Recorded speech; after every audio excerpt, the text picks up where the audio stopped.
Welcome back, everybody. Today we're talking about Waterloo gin, and somehow we can have all three different cocktails for mom. Lots of things for Mother's Day, not only in a batch style, but also one by one. We've got Brandon Sanchez, who's here to tell us a little bit more about it. He's a local mixologist, and he's also representing Georgie's today, which is up in Round Rock, and we'll talk more about that in just a second. So first of all, though, Brandon, Waterloo gin has some really cool recipes for Mother's Day. Talk to us about the prickly pear and rose gin, because it's a beautiful color. Yeah, so the gin itself is, it gets the natural color from the prickly pear itself. A little bit of hibiscus in there as well. It's a new style American gin, so it's a lot more citrus forward than the classic, like very dry English style gin, so it works beautifully in a variety of cocktails. Yeah, lots of fun stuff. And then of course, like we always eat or drink with our eyes first, so having something be such a fun color kind of gives you a vibe as to what you might enjoy. I can see how this might be perfect for Mother's Day recipes. It works beautifully. Yeah, and he just, like an absolute pro, cracked that champagne bottle on air. Okay, you've got a batch recipe to show me first, but we're just gonna make a single cocktail to show everybody. Yeah. It's your prickly French 75, and I love a French 75. I think it's a lovely, very light drink. Yeah, it's such an easy one to kind of go through for people that may not like gin to start off with. It has beautiful fresh lemon in there. It's going to also have a little bit of the gin, some some of the Prosecco to kind of top it off. So it's going to be very light, very bright, and just a touch of simple syrup. So it's not going to be super sweet. So this is an impressive little gadget. It kind of holds everything really well. Okay, so we're sticking a lemon in it. Lemon for freshness in there. Let's see if I can get it's being a little finicky today. That sometimes happens with live TV, doesn't it? Right. Wants to stay in there.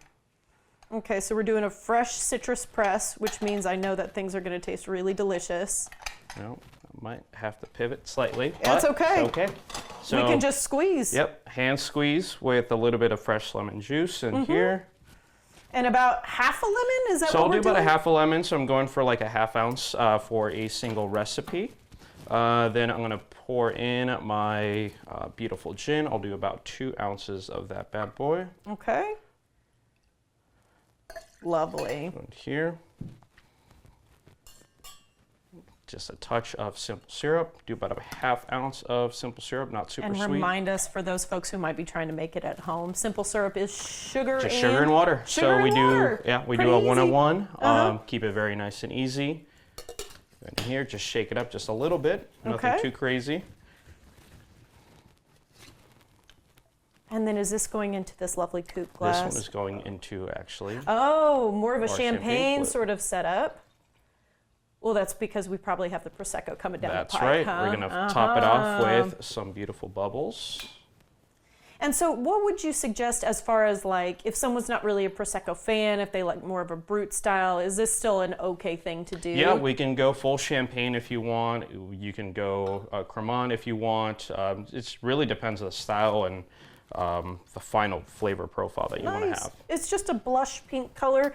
I think it looks like it's going to taste really amazing for mom. Yes, and this is the one that we have in batch form. And then next you have your strawberry Clover Club. That's right. I've seen you chopping strawberries here in the background. So we're going to go really seasonal with this one. Yes, so you want to have some fresh strawberries. So in-house you can also make a strawberry simple if you want to just do a single cocktail and you don't want to have to spend too much time on it. I'll always muddle, pour a little bit of my simple syrup in again. Okay, and I know that sugar helps bring out a lot of the sweetness in those strawberries.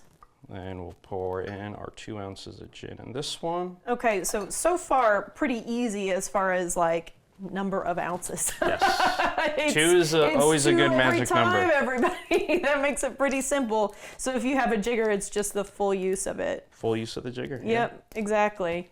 And then we may not be able to, maybe. Strong arms, you might be able to get the top off of. What are we looking at? So this is going to be an egg white alternative called Fee Foam. Oh, Fee Foam. So Fee Foam bitters. All right. It creates that beautiful froth for a cocktail. So right now I'm going to dry shake it first. Okay. What's a dry shake? So this one will just have a little bit of our no ice, nothing in there. So we're just trying to get the fee foam to activate and get really nice and frothy. Then we're gonna add a little bit of ice last. I'm gonna I learn a lot of things when you guys come through. You've always got some really cool cocktails to tell me about. Fee foam, add it to your cocktail, shake vigorously. Additional foam will continue to develop for 15 to 45 seconds in the glass. A little bit of more of the fresh lemon juice in this bad boy. Okay. A lot of these flavor profiles very similar. The strawberries, the lemons, all very fresh for this season. Absolutely. So again, it's such a approachable gin that you want to have very bright, fresh fruit, very bright, fresh flavors. You don't want to overpower it with anything else, really. So a little straining, just because we might have a seed or two in there.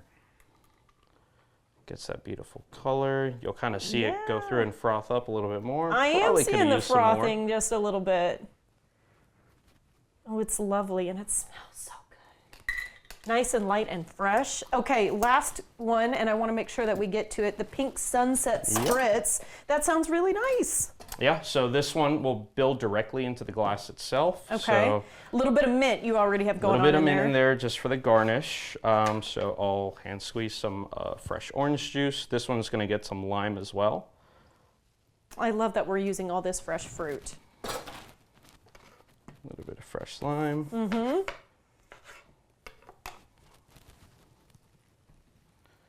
This is also going to get some beautiful Aperol for bitterness and a touch of sweetness. Okay. So think of like in a good variation for an Aperol Spritz, we're going to have our Waterloo gin. This one will get about 1.5 ounces on this one. I was going to say 2 ounces. You know it's coming. Okay, 1.5 ounces. So still 2 ounces total with everything all incorporated with all the Aperol itself. We'll top this bad boy off with Prosecco. Prosecco as well. Do you know what this is looking like? My favorite one so far. Looks gorgeous. Okay, we'll have to leave it there, but we will have some of these Mother's Day recipes online, guys, after the show. We really appreciate your time today, Brandon. You know how to make a cocktail, my friend. It's always so much fun. I'm always impressed. It's always delicious. For the Mother's Day cocktail recipes and more, visit waterloogin.com.